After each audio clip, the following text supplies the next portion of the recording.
નમસ્કાર તાલીમાર્થી મિત્રો.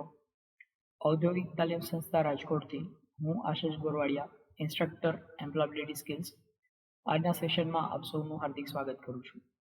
મિત્રો, આજના સેશનમાં આપણે લોકો શીખવાના છીએ સેમેસ્ટર 1માં ટોપિક 3. ટોપિકનું નામ છે કમ્યુનિકેશન સ્કિલ્સ, જેમાં ચેપ્ટર 15 અને ચેપ્ટર 15નું નામ છે કેમ્પસ ટુ વર્ક. જેમાં પાર્ટ 1માં આપણે ઇન્ટરવ્યૂ સ્કિલ્સ વિશે વાત કરવાના છીએ. મિત્રો, આપ સૌ જાણો છો એ પ્રમાણે કે આઈટીઆઈની અંદર તમે અલગ અલગ ટ્રેડમાં એડમિશન લીધેલું છે. તમારો ટ્રેડ કમ્પ્લીટ કર્યા પછી તમારે કોઈને કોઈ જગ્યાએ જોબ પસંદ કરી અને જોબ સ્ટાર્ટ કરવાની છે. તો હવે જોબ સ્ટાર્ટ કરવી એટલે તમે વર્ક પ્લેસ ઉપર જશો. અત્યારે તમે કેમ્પસમાં છો, મતલબ કે તમારો અભ્યાસ ચાલુ છે. અભ્યાસ પૂરો કર્યા પછી તમે વર્કમાં જવાના છો, મતલબ કે તમે તમારું કાર્ય શરૂ કરવાના છો, તમે તમારું કરિયર છે એ સ્ટાર્ટ કરવાના છો. તો આપણે જે પ્રકારનું વર્તન કેમ્પસમાં કરતા હોઈએ એ પ્રકારનું વર્તન છે એ વર્ક પ્લેસ ઉપર ન ચાલી શકે. તો કેમ્પસમાંથી વર્કમાં જવા માટે, મતલબ કેમ્પસથી વર્ક પ્લેસ ઉપર જવા માટે આપણે અલગ અલગ પ્રકારની સ્કિલ્સ શીખવી પડશે. જેમાં સૌથી પહેલી સ્કિલ જે છે એ ઇન્ટરવ્યૂ કેવી રીતે પાસ કરવું, આના માટેની સ્કિલ ખાસ જરૂરી છે.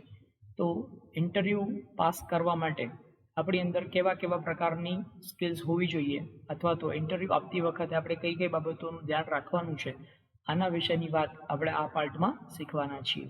તો આવો મિત્રો, શરૂ કરીએ ઇન્ટરવ્યૂ સ્કિલ્સથી. તો ઇન્ટરવ્યૂ એટલે શું? સૌથી પહેલાં તો આ પ્રશ્નનો જવાબ આપણે મેળવી લઈએ.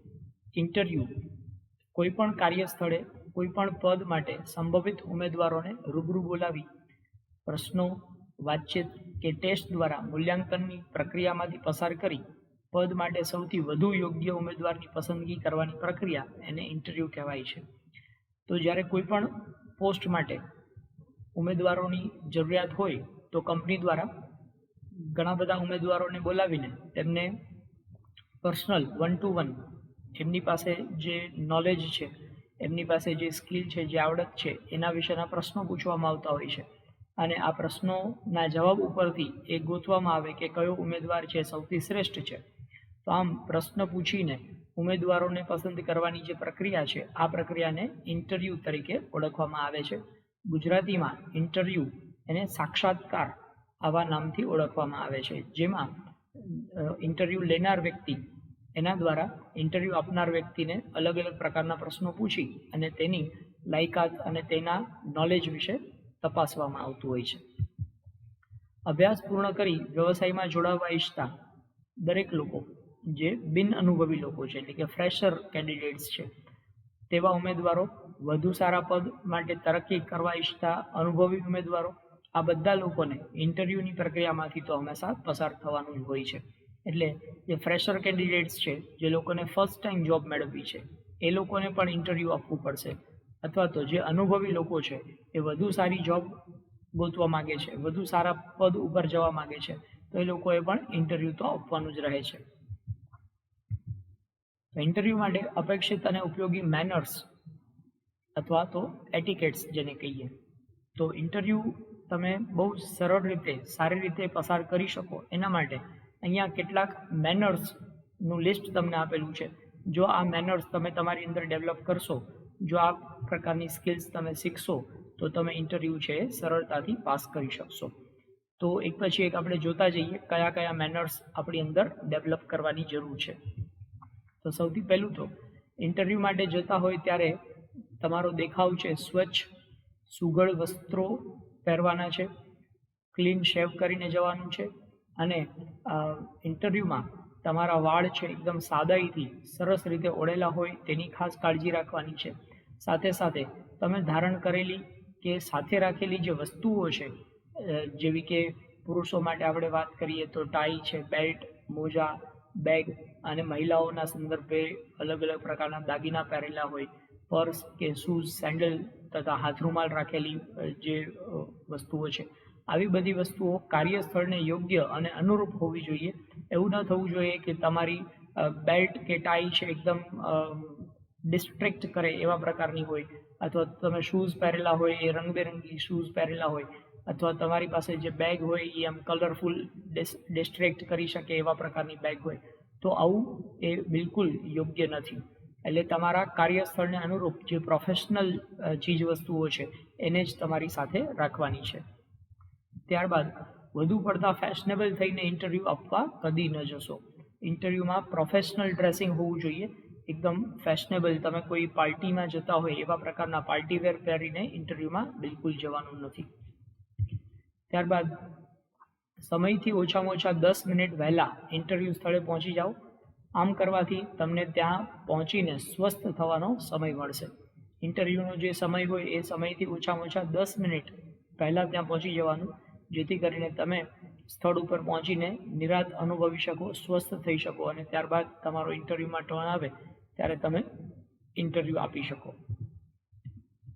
ત્યારબાદ સ્થળ પર પહોંચ્યા પછી ત્યાંના રિસેપ્શનિસ્ટ, પટ્ટાવાળા કે ઇન્ટરવ્યૂ માટે સહાયક માટે નિયુક્ત કરેલા કર્મચારી જેની પણ સાથે તમારે વાત કરવાની થાય તેમની સાથે સ્મિતભર્યા ચહેરે અને નમ્રતાપૂર્વક વાત કરો. ઇન્ટરવ્યૂમાં તમારો ટર્ન ક્યારે આવશે એ તમારે પૂછવાનું થતું હોય તો રિસેપ્શનિસ્ટ અથવા કોઈ પ્યુન ત્યાં આપવામાં આવેલા હોય એને તમે પૂછી શકો છો, પણ એમની સાથે વિનમ્રતાભર્યું વર્તન કરવાનું છે, એની સાથે ઉદ્ધતાઈભર્યું વર્તન બિલકુલ નથી કરવાનું. ત્યારબાદ તમને ઇન્ટરવ્યૂ અંગે ફોર્મ ભરવાની કે કોઈ અન્ય ઔપચારિકતા પૂરી કરવાનું કહેવામાં આવે તો તે કાળજીપૂર્વક એ ઔપચારિકતા પહેલાં પૂરી કરો. ઇન્ટરવ્યૂ લેતા પહેલાં તમારે કોઈ ફોર્મ ભરવાનું થતું હોય તો એકદમ ચોકસાઈપૂર્વક, કોઈ પણ પ્રકારની ભૂલ ન થાય એ રીતે એ ફોર્મ ચોકસાઈથી ભરી આપવાનું. રાહ જોવાની હોય ત્યારે શાંત સ્વસ્થ થઈને બેસો. બિનજરૂરી ઉતાવળ કે ગભરાટમાં અસ્વસ્થતા દેખાડશો નહીં. ઘણી વખત એવું થતું હોય કે ઇન્ટરવ્યૂ માટે ઘણા બધા કેન્ડિડેટ્સ આવેલા હોય અને તમારો વારો છે એ બહુ મોડો આવવાનો હોય તો તમારે ત્યાં રાહ જોવાની છે. તો રાહ જોતી વખતે એકદમ શાંત થઈને સ્વસ્થ થઈને બેસવાનું છે. ખોટી ઉતાવળ નથી કરવાની અને ઉતાવળ કરીને બીજા લોકોને ગુસ્સો નથી દેખાડવાનો. જો એવું કરશો તો એનાથી તમારી નેગેટિવ ઇમ્પ્રેશન ક્રિએટ થશે અને એ તમને જોબ મળવાની હશે તો પણ કદાચ આ તમારી નેગેટિવ ઇમ્પ્રેશનને કારણે તમે જોબ ગુમાવી બેસશો. ત્યારબાદ તમારો વારો આવે ત્યારે પરવાનગી લઈને ઓફિસમાં પ્રવેશ કરો. તમારે ઇન્ટરવ્યૂ માટે જ્યારે જવાનું થાય ત્યારે બિલકુલ એવું નહીં કરો કે સીધા દરવાજામાં ઘૂસી જાઓ અને ત્યાં જઈને બેસી જાઓ. ઇન્ટરવ્યૂ પેનલમાં જે લોકો હોય એમની પાસે પહેલાં પરવાનગી લેવાનું. May I come in sir અથવા please may I come in sir આવા શબ્દોનો પ્રયોગ કરી પહેલાં પરમિશન લઈ અને પછી જ એ યસ કમ ઇન એવું કે ત્યારબાદ જ તમારે ઇન્ટરવ્યૂ રૂમમાં હાજર થવાનું છે. આ સમયે તમારા મોબાઈલ ફોનને સાયલેન્ટ રાખો અથવા બને તો સ્વિચ ઓફ જ કરી દો. ઘણી વખત એવું બનતું હોય કે મોબાઈલ ફોન તમે ઇન્ટરવ્યૂ આપતા હોય અને અચાનક તમારા મોબાઈલ ફોનની રિંગ વાગે તો તમે ડિસ્ટર્બ થઈ જશો અને ઇન્ટરવ્યૂ લેનાર લોકો છે એને પણ તમારા ઉપર ગુસ્સો આવશે. એવું ન બને એટલા માટે મોબાઈલ ફોન છે એને સાયલેન્ટ રાખો અને જો પોસિબલ હોય તો મોબાઈલ ફોન સ્વિચ ઓફ જ કરી દો, જેથી કરીને કોઈ પણ પ્રકારનું ડિસ્ટ્રેક્શન ઊભું ન થાય. ત્યારબાદ ઇન્ટરવ્યૂ લેનાર વ્યક્તિ કે સમિતિનું સ્મિત સાથે અભિવાદન કરો, હેન્ડશેક કરો. જો ઇન્ટરવ્યૂ લેનાર વ્યક્તિ એ તમારી સામે હાથ લંબાવે તો જ હેન્ડશેક કરવાનું છે. આપણે સામેથી હેન્ડશેક માટે હાથ લંબાવવાનો નથી. ત્યારબાદ તમને બેસવાનું કહેવામાં આવે પછી જ સ્થાન ગ્રહણ કરો. જો કહેવામાં ન આવે તો વિવેકપૂર્વક પરવાનગી માગી અને તે મળ્યા પછી જ બેસો. ઘણી વખત એવું બનતું હોય કે ઉમેદવારો છે ઇન્ટરવ્યૂ રૂમમાં એન્ટર થાય અને પછી કંઈ પણ કીધા વગર ચેર છે એ વ્યવસ્થિત કરીને બેસી જાય, તો એ બિલકુલ રૂડ બિહેવિયર કહેવાય. આ તમારું વર્તન છે, ઉદ્ધતાઈભર્યું વર્તન છે. આવું વર્તન બિલકુલ નથી કરવાનું. તમને બેસવા માટે કહેવામાં આવે સિટ ડાઉન પ્લીઝ અથવા પ્લીઝ ટેક યોર સીટ અથવા હેવ અ સીટ આવું કહેવામાં આવે ત્યાર પછી જ બેસવાનું છે. અને માનો કે તમને બેસવાનું કહેવામાં નથી આવતું તો એવા સંજોગોમાં તમારે પહેલાં પરમિશન લેવાની છે વિવેકપૂર્ણ, may I have a seat sir આમ પૂછી અને ત્યાર પછી જ તમારે બેસવાનું છે. સર હા પાડે ત્યારબાદ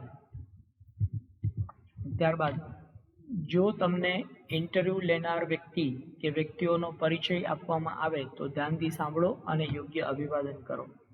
ઇન્ટરવ્યૂ લેનાર વ્યક્તિઓનો પરિચય આપવામાં આવે, ઘણી વખત એવું બનતું હોય કે ઇન્ટરવ્યૂ લેનાર લોકો પેનલની અંદર 3 કે 4 લોકો એક સાથે ઇન્ટરવ્યૂ લેતા હોય તો દરેક લોકોનો પરિચય આપવામાં આવે તો હેલો સર અથવા તો જે સમય હોય એ પ્રમાણે ગુડ મોર્નિંગ સર અથવા ગુડ આફ્ટરનૂન સર અથવા ગુડ ઇવનિંગ સર આમ અભિવાદન કરી અને ત્યારબાદ તમારી વાત શરૂ કરવાની છે. તમારો સંક્ષિપ્ત પરિચય કાળજીપૂર્વક તૈયારી કરી અને આપો. તમને તમારા વિશે કહેવાનું કહેવાય ત્યારે પૂરા આત્મવિશ્વાસથી તમારી જરૂરી વિગતો અગત્ય ક્રમ પ્રમાણે કહો. અગત્યની કોઈ પણ વિગત રહી ન જાય અને બિનજરૂરી બાબતો ઉમેરાઈ ન જાય એ ખાસ કાળજી રાખવાની છે. ઇન્ટરવ્યૂમાં મોટા ભાગે પહેલો પ્રશ્ન છે એ આ જ હોતો હોય છે, ટેલ અબાઉટ યોર સેલ્ફ અથવા ટેલ મી સમથિંગ અબાઉટ યોર સેલ્ફ, તમારા વિશે કંઈક કહો. તો જ્યારે આપણા વિશે કંઈક કહેવાનું હોય તો આપણા વિશેની તમામ માહિતી એ વ્યવસ્થિત રીતે કાળજીપૂર્વક તૈયાર કરીને જવાની છે. એવું ન બનવું જોઈએ કે બિનજરૂરી વાતો તમે શરૂ કરી દો અને જરૂરી વિગતો છે એ કહેવાનું રહી જાય. ત્યારબાદ વાતચીતમાં પ્રોફેશનલિઝમ જાળવી રાખો. ઇન્ટરવ્યૂ લેનાર વ્યક્તિઓને સર કે મેડમ જેવા ઔપચારિક સંબોધનથી જ સંબોધો. બિનજરૂરી રીતે અનૌપચારિક ન થશો. પ્રોફેશનલ ઇન્ટરવ્યૂ આપવાનું છે, મતલબ ત્યાં તમે કોઈ વ્યક્તિની સાથે તમારા રિલેશન્સ ડેવલપ કરવા નથી જતા. એટલા માટે જે ઇન્ટરવ્યૂ પેનલમાં લોકો છે એ લોકોને તમારે સર કે મેડમ કહીને જ સંબોધન કરવાનું છે, ભાઈ કે બેન એવું કહીને સંબોધન કરવાનું નથી. ત્યારબાદ પૂછાતા દરેક પ્રશ્નોને ધ્યાનથી સાંભળો, શાંતિથી સાંભળો અને બરાબર સમજો. ત્યારબાદ જ ટૂંકમાં અને મુદ્દાસર જવાબ આપો. પ્રશ્ન સાંભળ્યા વગર ઉતાવળ કરીને બિલકુલ જવાબ આપવાનો નથી. પ્રશ્ન ધ્યાનથી સાંભળો અને ત્યારબાદ જ એ પ્રશ્ન સમજાઈ જાય ત્યાર પછી મુદ્દાસર ટૂંકમાં જવાબ આપવાનો છે. લાંબી ગોળ વાતો કરવાની નથી. ત્યારબાદ પ્રશ્ન જો સ્પષ્ટ ન થાય તો વિવેકથી પહેલાં પૂછીને સ્પષ્ટતા મેળવી લો, પછી જ જવાબ આપો. ઘણી વખત એવું બનતું હોય કે તમને શું પ્રશ્ન પૂછવામાં આવ્યો છે એ જ તમને સમજાયું ન હોય, તો સમજ્યા વગર જો જવાબ આપવા માંડશો તો જવાબ ખોટો જ પડવાનો છે. પણ એને બદલે તમારે શું કરવાનું છે, પ્રશ્ન જ્યારે સ્પષ્ટ ન થાય તો પહેલાં વિવેકથી તમારે પ્રશ્ન ફરીથી પૂછવાનો છે, sir can you please repeat your question, આવું કહીને તમે પ્રશ્ન રિપીટ કરવા માટે પૂછી શકો છો. અથવા તમે ખાલીને ખાલી એટલું જ કહેશો, પાર્ડન સર, પાર્ડન મતલબ માફ કરો, મને તમારી વાત સંભળાઈ નહીં, ફરીથી પૂછો. આવું કહેવા માટે તમે ખાલી એટલું જ કહો, પાર્ડન સર, તો એ વ્યક્તિ પ્રશ્ન બીજી વખત બોલશે. કોઈ પ્રશ્નનો જવાબ ખબર ન હોય તો વિવેકથી ક્ષમાયાચના સાથે સ્પષ્ટ કહો કે આ બાબતમાં મને ખ્યાલ નથી. અનુમાનના આધારે આડેધડ કે ગોળ જવાબ બિલકુલ ન આપો. ઘણી વખત એવું બનતું હોય કે કોઈ પ્રશ્ન આપણને પૂછવામાં આવ્યો પણ પ્રશ્નનો જવાબ આપણને ખબર નથી, તો એ સ્વીકારી લેવાનું છે. Sorry sir, I don't know anything about this, મને આ બાબતે કંઈ ખ્યાલ નથી. બરાબર, આવું સ્વીકારી લેવામાં કોઈ જ ખોટું નથી. પણ ઘણા બધા લોકો એવું કરતા હોય કે નથી આવડતું તો સ્વીકારવાને બદલે ખોટી ગોળ વાતો કરી અને ઇન્ટરવ્યૂ લેનારને ટાઈમપાસ કરવાનું કોશિશ કરતા હોય છે. તો એ બિલકુલ તમારા માટે નેગેટિવ ઇમ્પ્રેશન ક્રિએટ કરશે. એવું બિલકુલ નથી કરવાનું. જે વસ્તુની તમને ખબર નથી એને તમારે સ્વીકારી લેવાનું છે વિવેકપૂર્વક કે મને આ ખબર નથી, આઈ એમ સોરી. ત્યારબાદ વાતચીત દરમિયાન તમારી ભાષા શિષ્ટ અને સ્પષ્ટ હોવી જોઈએ. અનૌપચારિક કે અશિષ્ટ શબ્દોનો પ્રયોગ બિલકુલ નથી કરવાનો. કોઈ પણ બાબતે અપમાનજનક ટિપ્પણી કે અપશબ્દો ક્યારેય પણ ઉપયોગ નથી કરવાના. તે જ રીતે બોલવામાં અચકાટ કે તોતડાપણું ન આવે, પુનરાવર્તન ન આવે, તેની ખાસ કાળજી રાખો. તમે જે વ્યક્તિઓ સાથે વાત કરી રહ્યા છો એ પ્રોફેશનલ લોકો છે, એટલે એની સાથે એકદમ શિષ્ટતાપૂર્વક, એકદમ શિષ્ટાચારથી તમારે વ્યવહાર કરવાનો છે. કોઈ પણ પ્રકારના અનૌપચારિક શબ્દોનો પ્રયોગ નથી કરવાનો અથવા તો અપશબ્દોનો પ્રયોગ પણ નથી કરવાનો. ત્યારબાદ તમને તમારી લાયકાતના અનુસંધાનમાં પ્રમાણપત્રો બતાવવાનું કહેવામાં આવે તો ફાઇલ છે એ ઊભા થઈને સામેની વ્યક્તિ સમક્ષ પાના સીધા રહે એ રીતે બતાવવાની છે. ફાઇલ છે એમાં દરેક પ્રકારના સર્ટિફિકેટ્સ છે અપ ટુ ડેટ ગોઠવેલા હોવા જોઈએ, ક્રમશઃ ગોઠવેલા હોવા જોઈએ અને ઇન્ટરવ્યૂ લેનાર વ્યક્તિ એને વ્યવસ્થિત રીતે જોઈ શકે એ પ્રમાણે ગોઠવેલા હોવા જોઈએ. એવું ન થવું જોઈએ કે કોઈ સર્ટિફિકેટ છે એ ગોતવા માટે તમારે વારંવાર પાનાઓ ફેરવવા પડે. તો એ ક્રમશઃ ગોઠવેલા હશે તો એ તકલીફ નહીં થાય, એ ખાસ ધ્યાન રાખો. ત્યારબાદ સમગ્ર પ્રક્રિયા દરમિયાન તાણમુક્ત છતાં એલર્ટ અને અટેન્ટિવ રહો. તમારી બોડી લેંગ્વેજમાં આત્મવિશ્વાસ હોવો જોઈએ. મોઢા પર હળવું સ્મિત રાખો. ઉદાસ થઈ ગયેલા કે નિરાશ થઈ ગયેલા, હતાશ થઈ ગયેલા એવું તમારું બોડી લેંગ્વેજ ન હોવું જોઈએ.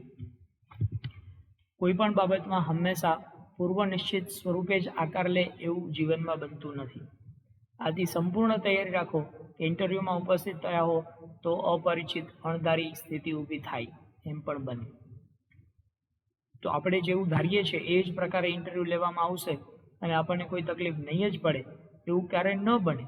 કદાચ અણધારી પરિસ્થિતિ ઉપસ્થિત થાય તેવા સંજોગોમાં એ અણધારી પરિસ્થિતિને ટેકલ કરતા પણ શીખો. આત્મવિશ્વાસ અને બુદ્ધિપૂર્વક નિર્ણય લેશો તો આવા પ્રકારની અણધારી પરિસ્થિતિ કે કોઈ અચાનક આવી પડતી મુસીબત છે એનો તમે સામનો સરળતાથી કરી શકશો. ઇન્ટરવ્યૂ પૂર્ણ થઈ ઇન્ટરવ્યૂ સમિતિનો વિવેકપૂર્ણ આભાર માનો અને ત્યારબાદ શાંતિથી જ ઓફિસની બહાર નીકળો. તો ઇન્ટરવ્યૂ કમ્પ્લીટ થાય ત્યાર પછી ઇન્ટરવ્યૂ પેનલને થેન્ક યુ સર કે થેન્ક યુ મેડમ એમ કહીને જ ત્યાર પછી ઇન્ટરવ્યૂ રૂમમાંથી બહાર નીકળવાનું છે. તો આ બધા જ મુદ્દાઓ ખાસ ખ્યાલ રાખશો તો તમે ઇન્ટરવ્યૂને ખૂબ જ સરળતાથી પસાર કરી શકશો. આશા રાખું છું બધા મુદ્દાઓ તમને સરળતાથી સમજાઈ ગયા હશે. બધા મુદ્દાઓને તમારે પણ તમારા જીવનમાં ઉતારવાના છે જેથી કરીને તમે પણ ખૂબ જ સરસ રીતે ઇન્ટરવ્યૂ પાસ કરી શકો. Thank you. All the best.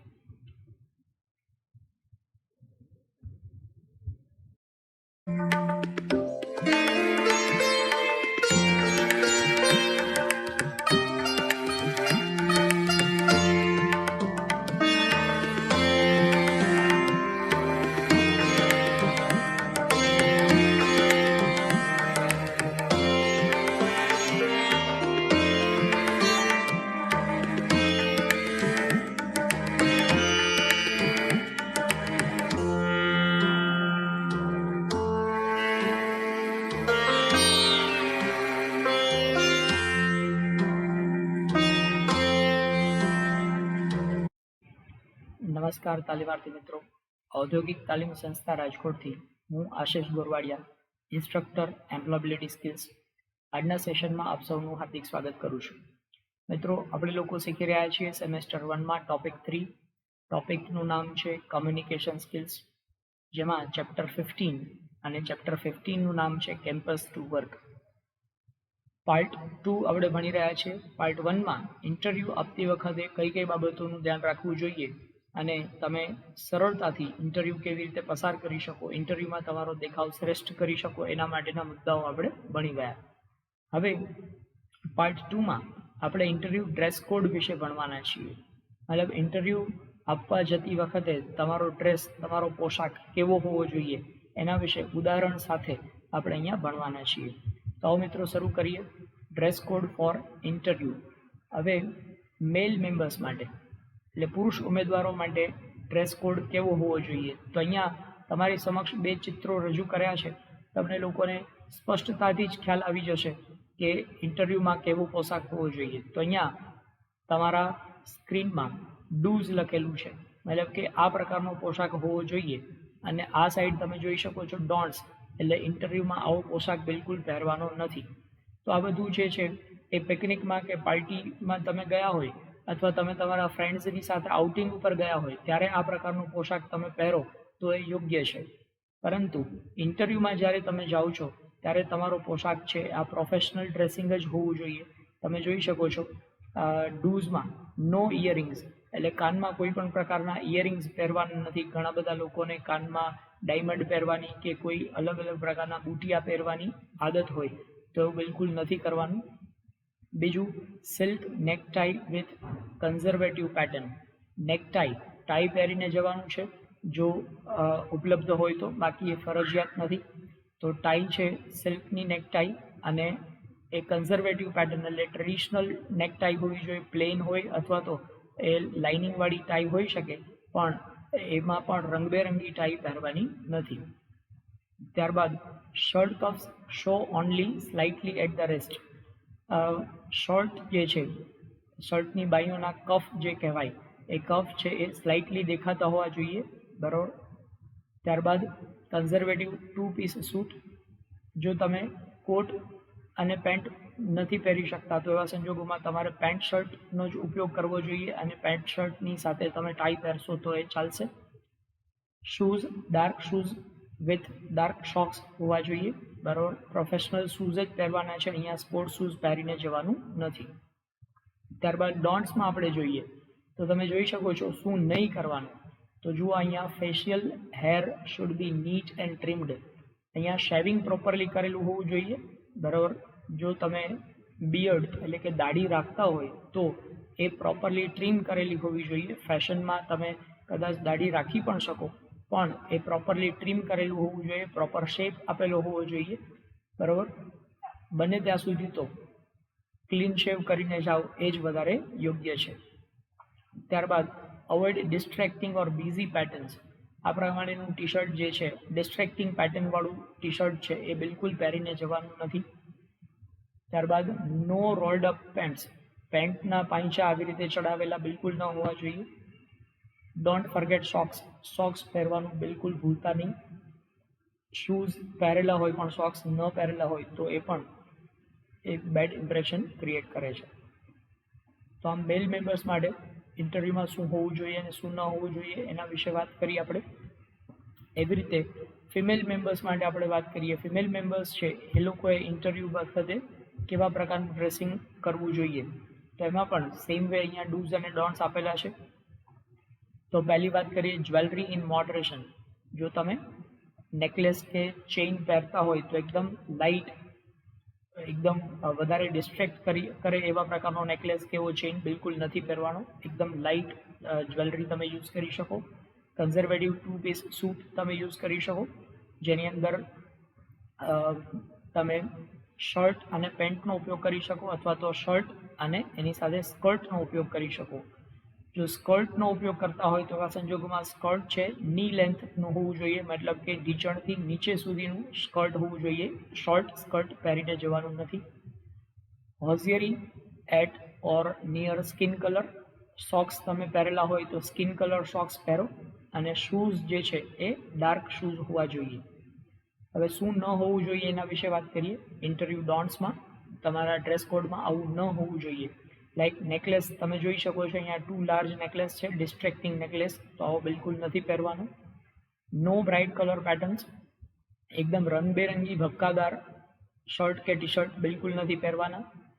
Capri અહીંયા તમે જોઈ શકો છો કેપરી છે, કેઝ્યુઅલ કેપરી પહેરેલું છે તો આ પણ બિલકુલ અયોગ્ય વાત છે.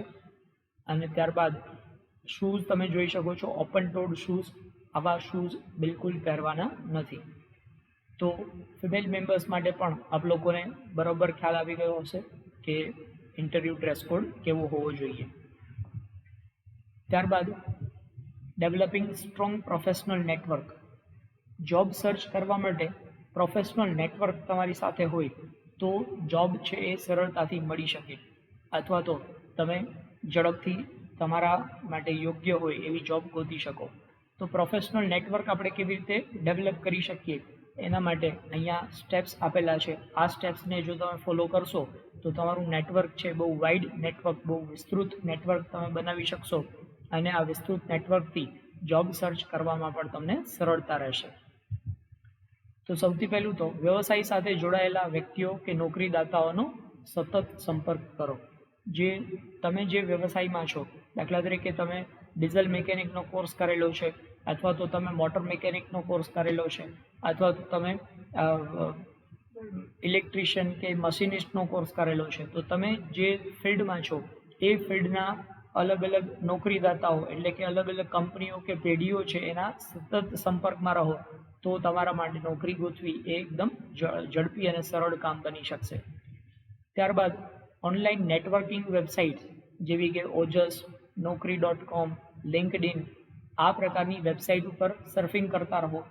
આ પ્રકારની વેબસાઇટ્સ છે એમાં નોકરી માટેની જાહેરાતો વારંવાર આવતી હોય છે જેમાં તમને જે સ્યુટેબલ હોય, તમને યોગ્ય હોય એવા પ્રકારની જાહેરાતોમાં તમે રિસ્પોન્ડ કરી શકો છો.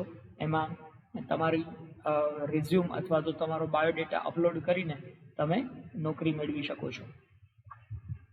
ત્યારબાદ આઈટીઆઈ, સરકારી એજન્સી, પ્રાઇવેટ કંપનીઓ દ્વારા યોજાતા રોજગાર ભરતી મેળાઓ જેને આપણે જોબ ફેર્સ અથવા જોબ ઇવેન્ટ્સ કહીએ છીએ. આ પ્રકારના જો રોજગાર ભરતી મેળાઓનું આયોજન કરવામાં આવતું હોય તેમાં ભાગ લેતા રહો. ત્યાં તમને યોગ્ય હોય એવા પ્રકારની કંપનીઓ, તમારા અનુકૂળતા પ્રકારની કંપનીઓ છે વારંવાર આવતી હોય છે, એમાંથી પણ તમે નોકરી પ્રાપ્ત કરી શકો છો. ત્યારબાદ કરિક્યુલમ વિટે, જેને ટૂંકમાં આપણે CV કહીએ છીએ, અથવા તો રિઝ્યુમ અથવા બાયોડેટા અથવા પર્સનલ પ્રોફાઇલ, આમાંથી કોઈ પણ પ્રકારનું નામ ઉપયોગ કરવામાં આવે એને સરળ ભાષામાં અપ ટુ ડેટ તૈયાર કરીને રાખો. સંસ્થાના ભૂતપૂર્વ તાલીમાર્થીઓ જે હાલમાં કોઈ ઔદ્યોગિક એકમોમાં જોડાયેલા હોય એ લોકોને તમે તમારું CV આપી દો, જેથી કરીને તમે ભલામણ કરી શકો કે ભાઈ તમે અત્યારે જે કંપનીમાં કામ કરો છો એ કંપનીમાં જો કોઈ ખાલી જગ્યા હોય અને એના માટે હું યોગ્ય ઉમેદવાર હોય તો મને જાણ કરવા વિનંતી. આવું કહીને તમારા જે સિનિયર તાલીમાર્થીઓ છે એની સાથે સંપર્ક બનાવીને પણ તમે જોબ મેળવી શકો છો. આ ઉપરાંત સંસ્થા, સમાજ, ઔદ્યોગિક એકમો વગેરે દ્વારા યોજાતી વિવિધ સામાજિક વ્યાવસાયિક પ્રવૃત્તિઓમાં ભાગ લેતા રહો અને વ્યવહાર કુશળતા તેમજ સામાજિકતા કેળવો. આમ સમાજના અલગ અલગ સંસ્થાઓ છે, ઔદ્યોગિક એકમો છે, અથવા ઘણી વખત અલગ અલગ પ્રકારની સામાજિક પ્રવૃત્તિઓનું આયોજન થતું હોય છે, કોઈ વ્યાવસાયિક પ્રવૃત્તિઓનું આયોજન થતું હોય છે, કોઈ સેમિનાર કે કોઈ વર્કશોપનું આયોજન થતું હોય છે, એમાં પણ તમે ભાગ લો તો ત્યાંથી પણ તમને જોબ ઓપોર્ચ્યુનિટી મળી શકે છે. આ ઉપરાંત વ્યાવસાયિક સલાહકાર, જેને ઇંગ્લિશમાં કહેવાય પ્રોફેશનલ એડવાઇઝરની સલાહ લઈ અને એ બાબતને યોગ્ય અમલમાં મૂકો, આ પણ જોબ સર્ચ કરવા માટે તમને ઉપયોગી થઈ શકે છે. તો મિત્રો, આ દરેક સૂચનો છે એનું ધ્યાન રાખી અને આપણે આપણું પ્રોફેશનલ નેટવર્ક ડેવલપ કરી શકીએ તો આપણને જોબ મેળવવી એકદમ સરળ થઈ શકે. આશા રાખું છું આપ લોકો પણ આ પ્રકારે પ્રોફેશનલ નેટવર્ક ડેવલપ કરી અને સરળતાથી જોબ મેળવી શકશો. Thank you.